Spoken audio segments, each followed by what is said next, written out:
Está aqui conosco a doutora Aline Patrício, que é defensora pública. Boa tarde, doutora. Boa tarde, Amadeu Campos. Boa tarde, Eli. Boa tarde, Tiago Melo. De antemão, a gente já agradece, né, todo o trabalho que tem sido feito pela TV Cidade Verde, aqui pelo Tiago, investigando, se preocupando em saber o que realmente aconteceu naquele fatídico dia em Castelo do Piauí. Tá. Agradecendo também o espaço que está sendo dado para a Defensoria poder se manifestar sobre tudo isso. Sempre para todos os atores envolvidos nas questões da TV Cidade Verde. É norma aqui os espaços. O Tiago, boa tarde, Tiago. Boa tarde novamente. Aqui no estúdio. Eli a todos em casa. Boa tarde no estúdio. Ô, Tiago. Doutora Aline também, perdão. A população, o grande público, tomou conhecimento dessa segunda tese com relação à barbárie em Castelo através da sua reportagem na semana passada. Quando você, em visita... Terça-feira dessa semana, na verdade. Não, é que eu estou me enganando aqui, é o seguinte, porque na verdade nasceu quando você foi ao 100, mostrar a situação. Isso, quinta-feira da semana passada. Foi quinta-feira da semana passada, mostrar o local onde o Gleison foi morto, como é que os outros menores estavam e como é que os internos do 100 recebiam a presença deles, e havia aquele clima de choque, não é? Se vierem para cá vão morrer, eu lembro bem disso. E naquela sua reportagem sobre a situação do 100, você, como jornalista que tem muito faro e vocação, você pescou esse assunto que estava apenas no âmbito da Defensoria, imagino também o Ministério Público com conhecimento e o juiz, que estava no processo, dentro do processo, mas que não tinha sido tornado público, pelo menos do conhecimento do grande público, que era a hipótese de que apenas o Gleison participou da morte e dos estupros, e os outros três, nem o Adão, não participaram. E você recebeu isso como informação de internos, porque lá dentro do 100, os menores que participaram da barbaridade em tese conversavam e trocaram informações com o pessoal do 100 que estava lá, infratores que estavam lá por outros motivos, adolescentes infratores. Então, e aí você, na terça-feira dessa semana, trouxe a reportagem fundamentada, não só nos depoimentos deles, mas também no acesso que você teve aos autos do processo, que indicavam que as garotas em nenhum momento falavam da presença dos quatro, apenas do Gleison, e você também pegou a informação de que a Defensoria ia ingressar com a ação, correto? Confere? Com apelação, confere. Com apelação, pedindo a absolvição. E a soltura deles. Dos três. A absolvição e a soltura, baseado exatamente nesses depoimentos. Exatamente. Porque houve mudança no depoimento dos três, não é? Exatamente. Num primeiro momento, se disseram culpados. E num segundo depoimento... Perante a justiça já disseram que, na verdade, perante não a polícia, eles confirmaram participar. Exato. E quando foi na fase judicial, eles se excusaram, se negaram, não participamos. Exato. Então, mas eu quero dizer o seguinte, é por isso que eu quero engatar a primeira pergunta para a doutora. Doutora, com isso ficou a ideia de que a Defensoria só se manifestou depois da morte do Gleison, com essa tese, que essa tese teria surgido depois da morte do Gleison. Foi assim mesmo? Bem, é importante a gente esclarecer isso aí, porque a gente ouviu essa semana as palavras oportunismo, as palavras de desrespeito, né, que a tese seria até desrespeitosa com a família das vítimas. E para vocês terem uma ideia, no primeiro dia que esses adolescentes chegaram ao Complexo de Defesa da Cidadania, eu, juntamente com o doutor Gesso, a gente foi ouvir esses adolescentes para pegar a primeira versão deles. E desde o início, a Defensoria constatou que as defesas eram colidentes. Tanto é que, nesse caso, houve a nomeação de 4 defensores públicos. Um para defender o Gleison, um para defender os 3, um para defender o Adão e outra defensora para defender as vítimas. Então, isso aí foi feito no primeiro dia. Então, para a Porque defensora... se as teses fossem as mesmas, não precisava Não precisaria de dividir. defensores diferentes. Então, isso é uma prerrogativa constitucional. Se as teses são colidentes, tem que ser advogados diferentes. Então, por que a Defensoria teria um defensor para o Gleison e outro para os outros 3, se essa não fosse a história desde o início? Então, a gente está trabalhando com a tese de negativa de autoria desde o primeiro dia. Então, o doutor Gerson, que era o defensor deles três, desde o início constatou que eles estavam negando a participação na cena do crime. E muito se fala sobre a confissão perante a polícia.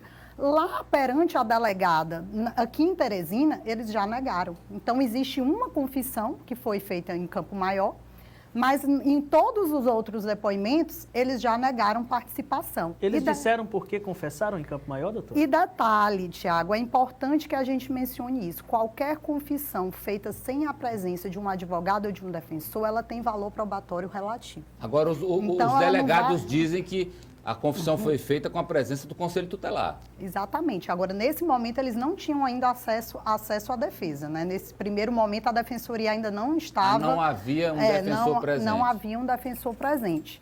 Mas, perfeito, a defensoria, ela chancela todo o trabalho, assim, a gente não está aqui para se contrapor, a gente chancela todo o trabalho que foi feito pela polícia, pelo Ministério Público.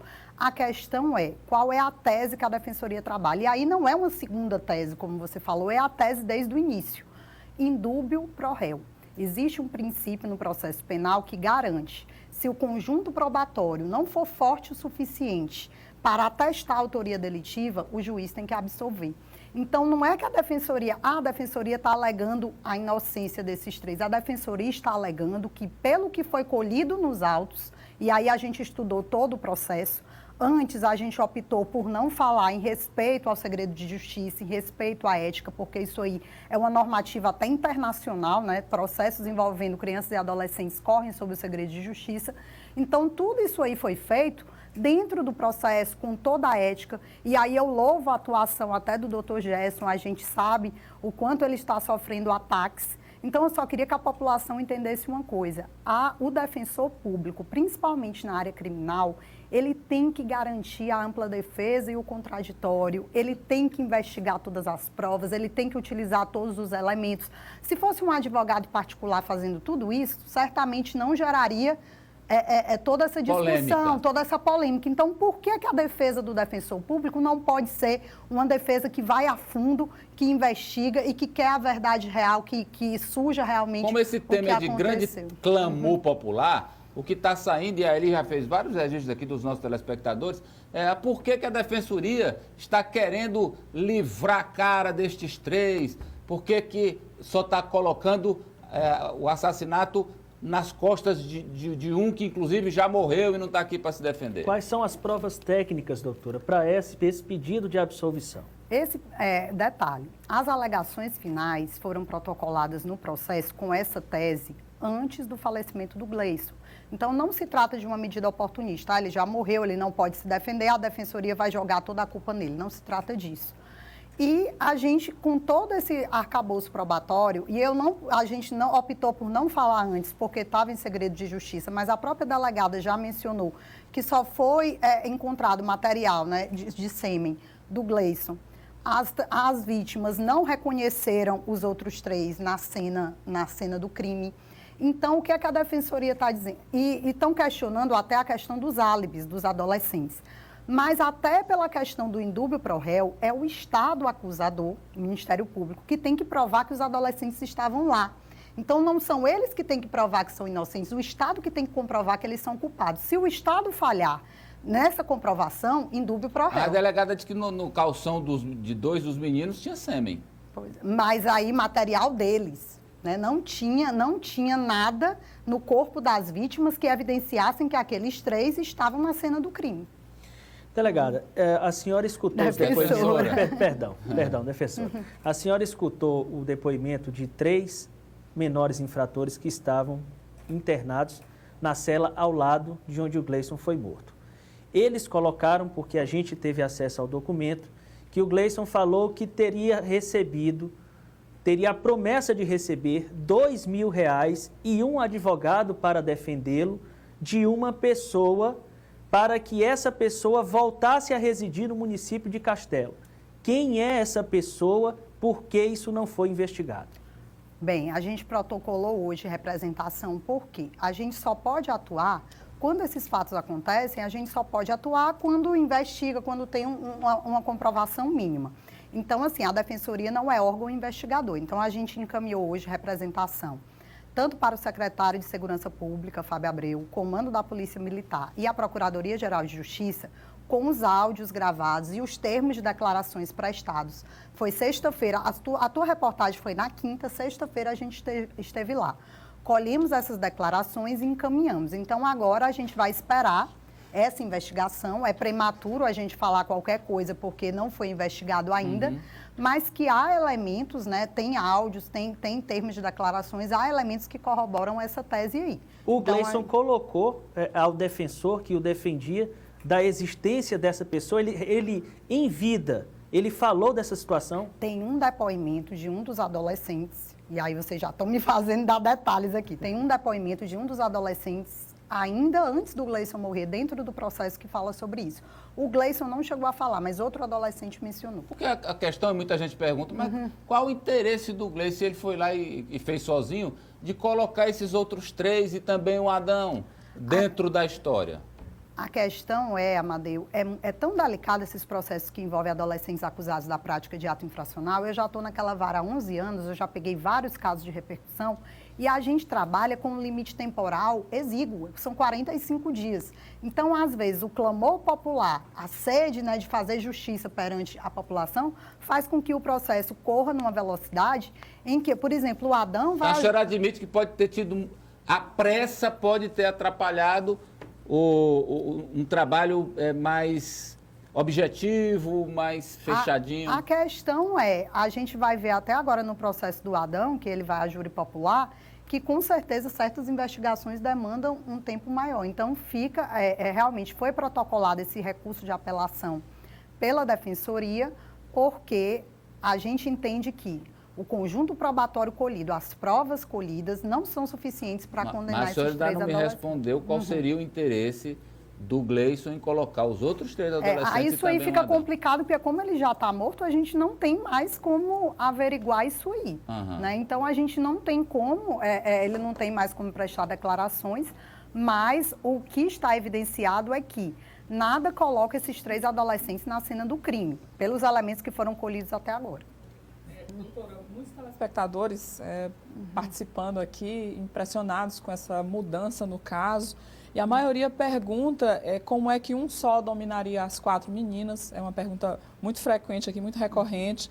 Se eles não estavam lá porque eles acabaram sendo presos também, os outros 3. E agora, depois da morte do Cleiton, se mesmo assim eles vão continuar sendo acusados do homicídio dele, vão continuar presos. Na verdade, a gente não tem como corroborar essa tese de que foi só o Gleison. Isso aí também a gente não tem certeza. Existem teses até dando conta de que outros 2 teriam participado, mas que a gente não conseguiu comprovar ainda. Até porque não é função da Defensoria ir atrás de investigar. O que é que eu quero O que a Defensoria está dizendo é que os 3 não há no processo provas cabais, definitivas, para que eles sejam condenados. É isso. O que a Defensoria defende é exatamente isso. O que é que diz o princípio do indúbio pro réu? Se existe uma dúvida razoável, se por algum momento o julgador... Eu não tenho certeza, ele tem que absolver. Então, assim, são muitos elementos. A gente está lendo várias colunas, todo mundo está intrigado, os jornalistas, como pode isso? Então, é um caso que realmente está gerando dúvida. Porque a gente quer esclarecimento. Exatamente. Então, mesmo com reconstituições, mesmo com vídeos, lamentavelmente fica difícil a gente saber o que aconteceu nesse fatídico dia do dia 27 de maio, porque até agora não se chegou ainda a uma conclusão sobre isso. Sobre a pergunta da última pergunta de um telespectador que ele falou, não sei se a senhora pode responder, ou o próprio Tiago, que é quem está aqui na TV cuidando desse caso atentamente no dia a dia. Tiago, até a gente comentou ontem, os 3, mesmo que, vamos supor, daqui a alguns meses o tribunal se reúne e julgue a favor da causa da Defensoria e eles não sejam... imputados, né? Sejam absolvidos, tá certo, vamos supor. Mesmo assim, eles não podem ser postos em liberdade porque eles mataram o Gleison. E a pergunta que eu faço é para você, acho até, Tiago, que você sabe. Já há um processo instaurado com relação à morte do Gleison? Sem dúvida, há um processo instaurado. Contra os 3. Contra os 3. E a doutora Aline, inclusive, é a defensora desse caso. Então a senhora pode responder, pois não. Inicialmente, eu não era a defensora do caso porque foi em Castelo do Piauí. Então, a competência era do defensor natural de Castelo. Só que como esse episódio do homicídio aconteceu em Teresina, agora eu já assumi a defesa do caso. E é isso que a Defensoria quer esclarecer, porque muita gente, eles querem soltar. Não tem mais como eles serem soltos, porque aconteceu esse homicídio e eles vão responder a um processo, vão... Já tem processo, doutor? Já tem, não teve ainda audiência perante o juiz, mas já está na fase de investigação policial, então eles vão responder a esse processo pelo homicídio. E nesse caso é difícil de defender a inocência dele. Agora, o que a gente coloca em xeque eu estou defendendo até a questão da teoria da co-culpabilidade. Se eles tinham defensores distintos, se desde o início um estava jogando para os três e os três jogando para esse outro, como eles foram colocados na mesma cela, no mesmo alojamento. Então, fica aí a questão... a Defensoria vai trabalhar no caso para tentar amenizar a gente vai tentar, a pena deles. Exatamente, a gente vai tentar um atenuante primeiro, porque a gente vai alegar a condenação de 3 inocentes e segundo, o algoz, né, o delator, o que colocou eles nessa situação, ter sido colocado junto com eles. E havia até esse clima lá, Tiago, lá dentro do SEM, de animosidade, né? Que era flagrante, pelo que você constatou na visita lá. A presença deles realmente incomodava aos demais que ficavam do lado. O incômodo era entre eles? Entre eles próprios. Os 3 contra 1? E dos 4 para com os outros. Né? Existia um incômodo porque eles entendem que a presença de supostos estupradores lá dentro, né? Isso poderia provocar uma invasão por desafetos de outras alas, né, que é o nome que é dado aos pavilhões, lá dentro do Centro Educacional Masculino, e, inclusive, outras pessoas que não têm a ver com esse caso receberem algum tipo de agressão física por conta da presença desses outros lá. Um barril de pólvora. Doutora, eu quero agradecê-la pela presença aqui, pelas informações, relatando a tese da Defensoria e o trabalho da Defensoria nesse caso. Amadeu, a gente que agradece. Eu queria até pedir a oportunidade, sabendo da audiência e da credibilidade do seu programa, porque a Defensoria está com inscrições abertas para teste seletivo para estágio remunerado. Certo. Então, muitas pessoas interessadas, hoje a Defensoria tem uma gama de atuação grande, direito do consumidor, mulher, idoso, criança e adolescente, não só a Defensoria Criminal, direito de família. Então, os estudantes de direito, a partir do 6º período, que tiverem interesse, entrar lá no site www.defensoria.pi.gov.br. A inscrição é toda online para fazer uma prova, né, que vai ser dia 30 de agosto, para ser estagiário da Defensoria. A gente agradece esse espaço e se coloca também à disposição para qualquer esclarecimento em relação a esse caso. Muito obrigado, doutora, pela presença. Obrigado, Tiago. Repórter em Ação. Boa tarde.